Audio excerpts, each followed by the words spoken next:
Cuando José Luis Rodríguez Zapatero afirma en un contexto internacional que la izquierda gana porque nunca nadie le ha regalado nada, no está pronunciando una frase ingeniosa ni una consigna para consumo interno.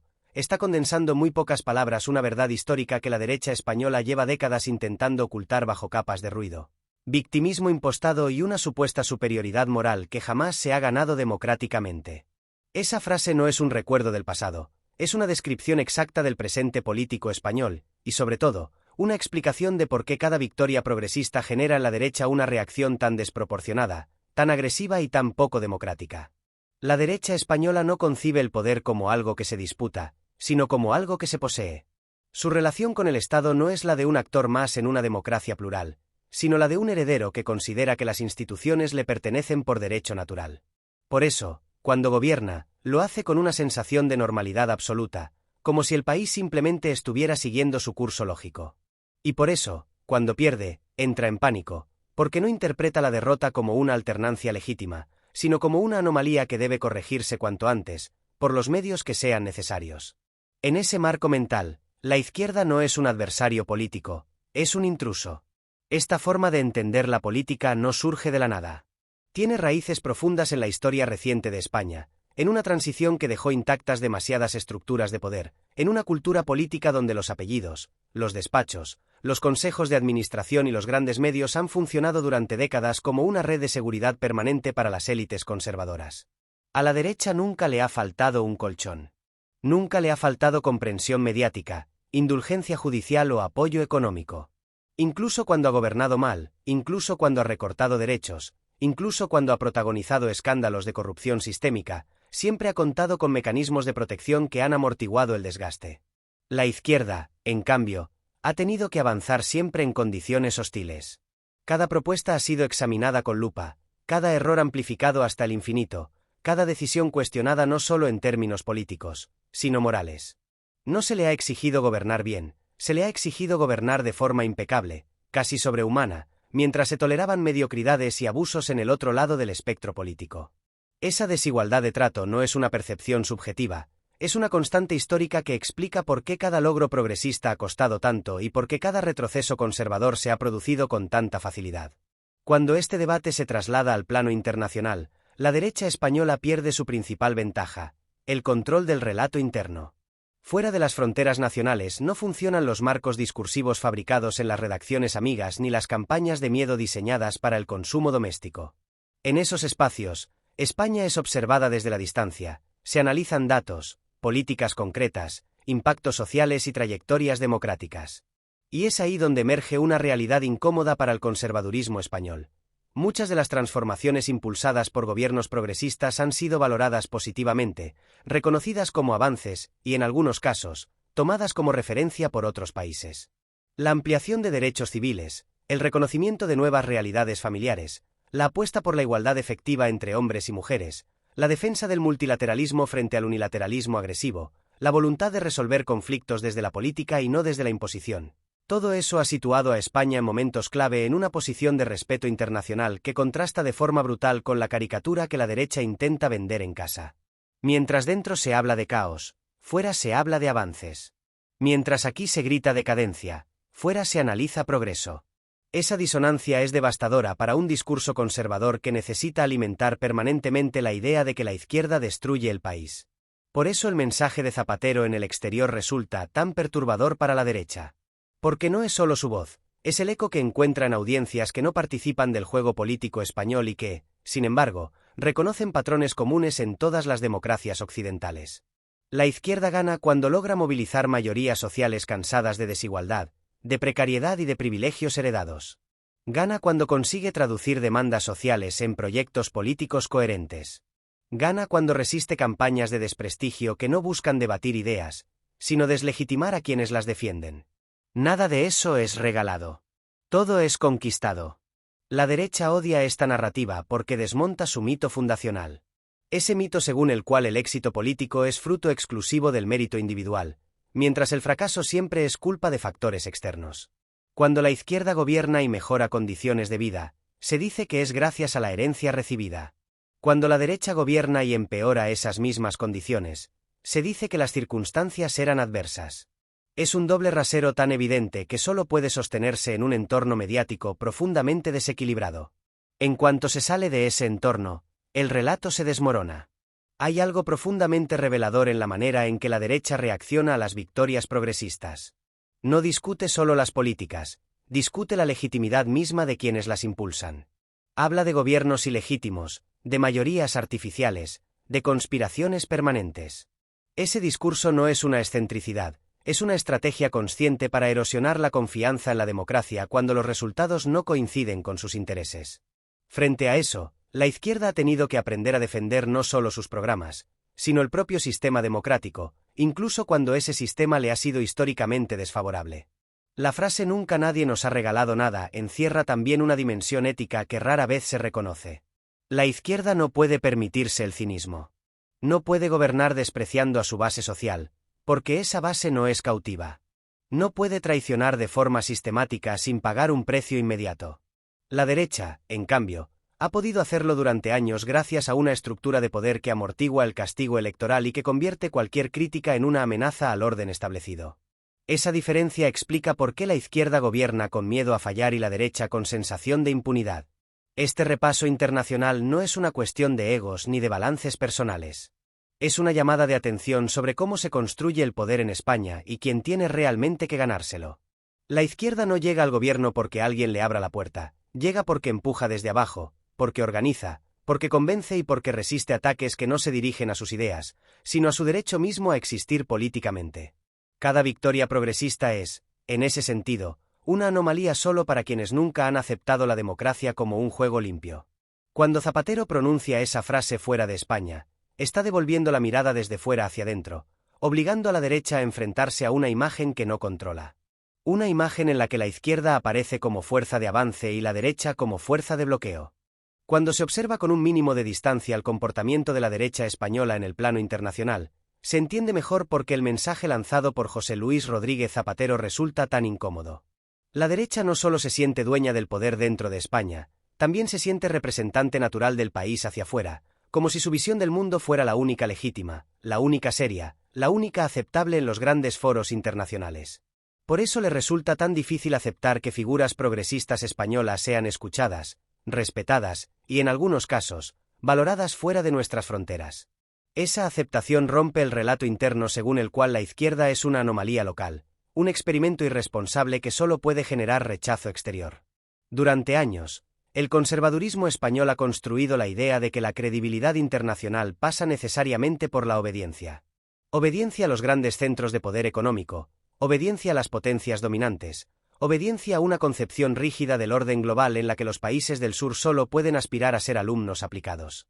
En ese esquema mental, cualquier intento de política exterior con voz propia, con matices, con defensa de soluciones multilaterales o con sensibilidad social es presentado como una extravagancia peligrosa. La izquierda, al cuestionar ese marco, no solo disputa el poder interno, también desafía una jerarquía internacional que la derecha considera incuestionable. Sin embargo, la experiencia demuestra lo contrario. Cuando España ha apostado por una política exterior basada en el diálogo, en el respeto al derecho internacional y en la búsqueda de soluciones políticas a los conflictos, su posición global no se ha debilitado, se ha fortalecido. El reconocimiento internacional no llega por la sumisión, sino por la coherencia. No llega por repetir consignas ajenas, sino por aportar propuestas propias. Y eso es precisamente lo que la derecha no soporta, que la izquierda pueda construir prestigio sin pedir permiso, sin plegarse, sin aceptar el papel subordinado que otros le reservan. El mensaje de "nunca nadie nos ha regalado nada" adquiere aquí una dimensión aún más profunda. En el ámbito internacional, la izquierda española tampoco ha contado con apoyos automáticos ni con complicidades estructurales. Ha tenido que abrirse camino en un entorno dominado históricamente por intereses conservadores, por lógicas de poder que premian la continuidad y castigan la disidencia. Cada espacio ganado ha sido fruto de una apuesta política consciente, de una defensa argumentada y, muchas veces, de asumir costes que la derecha jamás estaría dispuesta a asumir. La reacción de la derecha ante este reconocimiento exterior suele ser reveladora. En lugar de preguntarse por qué determinadas posiciones progresistas conectan con debates globales cada vez más relevantes, opta por desacreditarlas. Habla de ingenuidad, de buenismo, de falta de realismo. Pero lo que realmente teme no es el error, sino el éxito. Teme que quede en evidencia que su supuesta superioridad técnica y su pretendida experiencia de Estado no son tales, que su política exterior no responde a una visión estratégica, sino a una inercia cómoda que evita conflictos con los poderosos y desprecia sistemáticamente las demandas de justicia global. En este punto conviene recordar que los grandes desafíos del siglo XXI no se resuelven desde el inmovilismo. El aumento de la desigualdad, las crisis migratorias, el cambio climático, los conflictos armados enquistados, la erosión de las democracias liberales, todo eso exige respuestas complejas, cooperativas y valientes. La derecha española, anclada en un marco mental del pasado, ofrece recetas simples para problemas complejos, y cuando esas recetas fracasan, culpa a factores externos o a supuestas conspiraciones ideológicas. La izquierda, con todas sus contradicciones, ha sido capaz de situarse en esos debates desde una posición propositiva, lo que explica por qué encuentra interlocutores fuera que no encuentra dentro. El reconocimiento internacional de líderes progresistas españoles no es un accidente ni una concesión ideológica. Es el resultado de haber conectado la política nacional con preocupaciones globales reales. Cuando se habla de derechos humanos, de igualdad, de paz, de cooperación, de desarrollo sostenible, se está hablando un lenguaje que trasciende fronteras. La derecha, en cambio, sigue hablando un idioma localista, defensivo, obsesionado con preservar privilegios internos y con utilizar la política exterior como una prolongación de sus batallas culturales domésticas. Esta diferencia se refleja también en la forma en que se entiende la soberanía. Para la derecha, soberanía suele significar aislamiento retórico combinado con dependencia real. Grandes palabras sobre independencia nacional mientras se aceptan sin rechistar las imposiciones de los mercados y de las grandes potencias. Para la izquierda, soberanía implica capacidad de decisión, margen político y responsabilidad compartida. No es casual que estas visiones entren en conflicto en el escenario internacional, ni que la segunda resulte más creíble en un mundo interdependiente. Cuando desde fuera se escucha a representantes progresistas españoles defender posiciones que apelan a la justicia social global, al respeto entre pueblos y a la necesidad de fortalecer instituciones multilaterales, se está escuchando una voz que no se limita a repetir dogmas, sino que intenta interpretar el momento histórico. Esa capacidad de lectura es la que la derecha no ha tenido, y la que explica su desconcierto cuando descubre que su relato catastrofista sobre la izquierda no encuentra eco fuera de casa. La derecha española necesita que la izquierda fracase en el exterior para poder sostener su discurso interno. Necesita presentar cada intervención internacional progresista como una humillación, como una pérdida de prestigio, como una amenaza. Pero la realidad es obstinada. Cuando esa humillación no se produce, cuando el descrédito no llega, cuando el respeto se mantiene, el relato se resquebraja. Y ante ese resquebrajamiento, la respuesta no es la autocrítica, sino el ataque personal, la descalificación y el intento de desacreditar al mensajero. Hay también un elemento profundamente clasista en esta reacción. La derecha no soporta que quienes no pertenecen a sus redes tradicionales de poder ocupen espacios de representación internacional. No soporta que alguien que no forma parte de sus circuitos, de sus apellidos, de sus lealtades históricas, pueda hablar en nombre del país y ser escuchado. Esa incomodidad no tiene que ver con la ideología en abstracto, sino con la ruptura de una jerarquía que daban por sentada. El repaso internacional al que se asiste no es, por tanto, un ajuste de cuentas personal, sino una demostración de cómo funciona el poder cuando se mira desde fuera. La izquierda no recibe invitaciones por cortesía, las gana por relevancia. No se le escucha por simpatía, sino porque aborda cuestiones que importan. No se le reconoce por generosidad ajena, sino porque ha construido una trayectoria que conecta con debates reales. Nada de eso es regalado. Todo es fruto de una lucha constante contra marcos hostiles y prejuicios arraigados. Hay un aspecto del repaso internacional que resulta especialmente insoportable para la derecha española y que explica buena parte de su reacción visceral, la relación de la izquierda con la idea de conflicto. Mientras el conservadurismo ha construido históricamente su identidad política sobre el miedo, la amenaza y la lógica del enemigo permanente, la izquierda ha defendido, con enormes dificultades y pagando costes muy altos, que los conflictos se resuelven hablando, negociando y ampliando derechos, no imponiendo silencios ni aplastando discrepancias. Esa diferencia, que dentro de España se caricaturiza y se ridiculiza, fuera se entiende mucho mejor, porque conecta con una experiencia histórica compartida por muchas sociedades que saben lo que ocurre cuando el autoritarismo se disfraza de orden. Cuando José Luis Rodríguez Zapatero interviene en debates internacionales vinculados a la paz, al diálogo o a la mediación, no lo hace desde una posición abstracta ni teórica. Habla desde una tradición política que ha apostado por soluciones políticas incluso cuando eso implicaba enfrentarse a un clima interno de hostilidad feroz. La derecha española nunca ha perdonado a la izquierda haber intentado resolver conflictos por vías democráticas, porque esa apuesta cuestiona su narrativa fundacional, según la cual el conflicto solo se gestiona desde la fuerza y la autoridad incuestionada. Para la derecha, dialogar es ceder. Para la izquierda, dialogar es gobernar. Ese choque de visiones se hace especialmente evidente cuando se compara la recepción internacional de determinados discursos con la reacción interna que generan. Fuera, la apelación al diálogo se percibe como una muestra de madurez democrática. Dentro, se presenta como una traición, como una debilidad, como una amenaza al orden. Esta diferencia no es casual. Tiene que ver con una cultura política profundamente marcada por la idea de que el poder no se comparte, se ejerce contra alguien. La derecha necesita enemigos claros, absolutos, porque sin ello su proyecto pierde cohesión. La izquierda, en cambio, se mueve en una lógica más incómoda para quienes prefieren certezas simples, la lógica de la complejidad social. El mensaje de que nada ha sido regalado adquiere aquí un significado aún más duro. Defender el diálogo, la paz y la ampliación de derechos no ha sido nunca un camino fácil para la izquierda. Ha implicado soportar campañas de criminalización, acusaciones de connivencia, de ingenuidad y hasta de traición a la patria. Ha supuesto gobernar bajo una presión constante, con un escrutinio mediático asfixiante y con una oposición que no dudaba en cruzar líneas éticas básicas con tal de desgastar.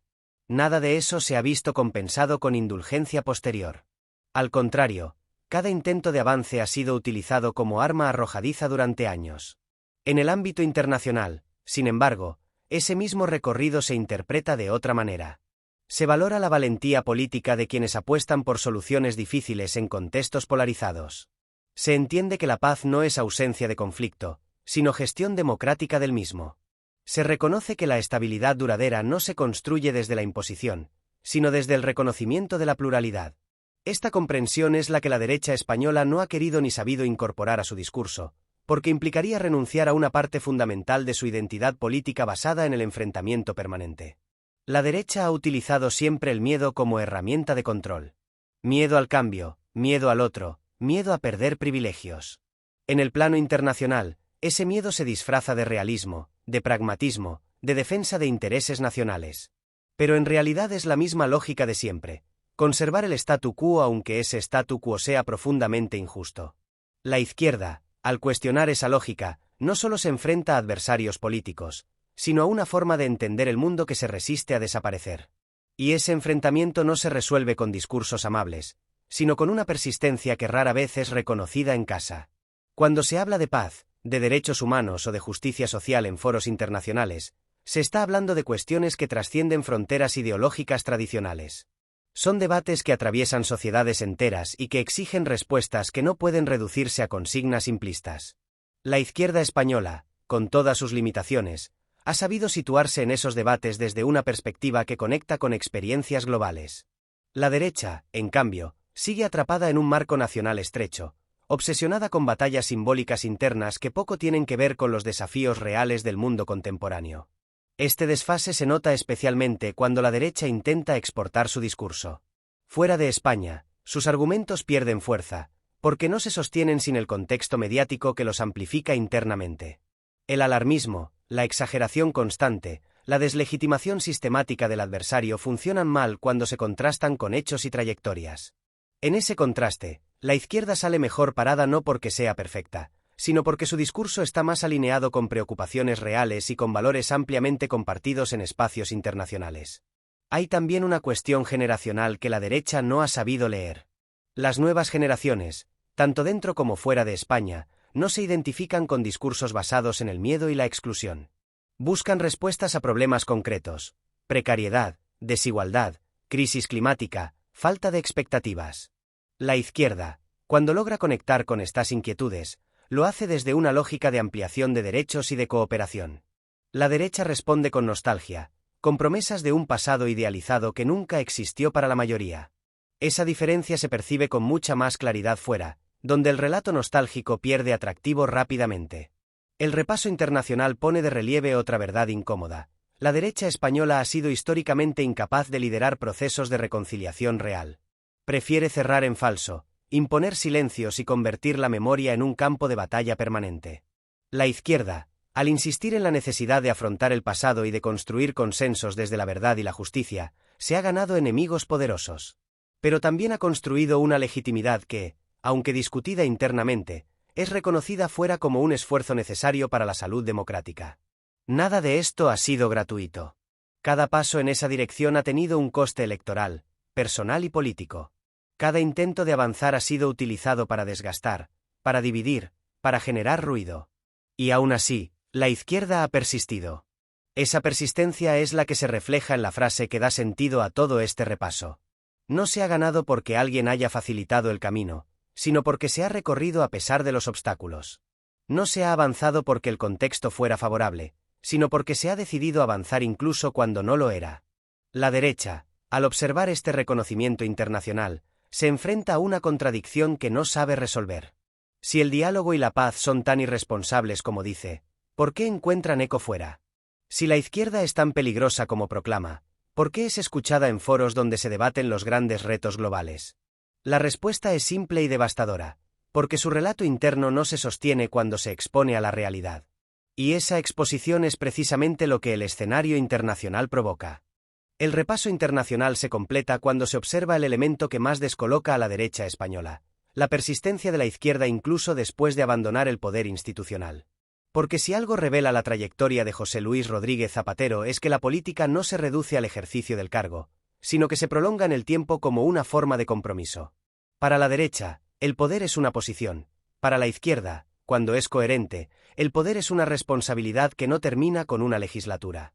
Esa diferencia explica por qué unos desaparecen cuando pierden el gobierno y otros siguen siendo referentes, incómodos, presentes, incluso cuando ya no ocupan despachos oficiales. La derecha española ha construido siempre su relación con la política desde una lógica instrumental. Se gobierna para consolidar redes, para asegurar posiciones, para preparar el regreso o para garantizar salidas cómodas hacia el sector privado. En ese esquema, perder el poder equivale a perder relevancia. Por eso la derecha vive las derrotas electorales como tragedias personales y no como episodios normales de una democracia. La izquierda, en cambio, ha tenido que aprender a existir también fuera del poder, porque históricamente ha pasado más tiempo en la oposición que en el gobierno. Esa experiencia la ha obligado a desarrollar una cultura política más resistente, menos dependiente del cargo y más conectada con procesos sociales de largo recorrido. Cuando figuras progresistas españolas mantienen presencia y reconocimiento internacional tras dejar el gobierno, la derecha no lo interpreta como un mérito, sino como una anomalía. No entiende que alguien pueda seguir influyendo sin controlar un aparato institucional. No entiende que el prestigio no siempre está ligado al mando, sino a la coherencia y a la trayectoria. Esa incomprensión revela hasta qué punto su visión del poder es pobre y limitada. Confunde autoridad con cargo, influencia con jerarquía y legitimidad con control. El mensaje de que nada ha sido regalado cobra aquí un sentido definitivo.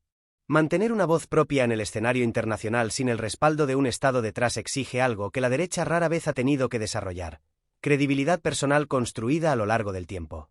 No basta con haber ocupado un puesto, hay que haber dejado una huella reconocible. No basta con repetir discursos aprendidos, hay que haber demostrado coherencia entre lo que se dice y lo que se hace. Esa coherencia es la que permite que determinadas figuras progresistas sigan siendo escuchadas incluso cuando ya no tienen poder formal. Este fenómeno incomoda especialmente a una derecha acostumbrada a confundir política con marketing. Acostumbrada a construir liderazgos artificiales inflados por medios afines, descubre con desconcierto que fuera de ese ecosistema el ruido no vale nada. Que sin una trayectoria sólida, sin aportaciones reales, sin una narrativa que conecte con problemas globales, no hay foco, no hay interés, no hay reconocimiento. Y ahí es donde el contraste se vuelve insoportable, porque deja en evidencia que muchos de sus referentes solo existen dentro de un marco nacional muy controlado y muy poco exportable.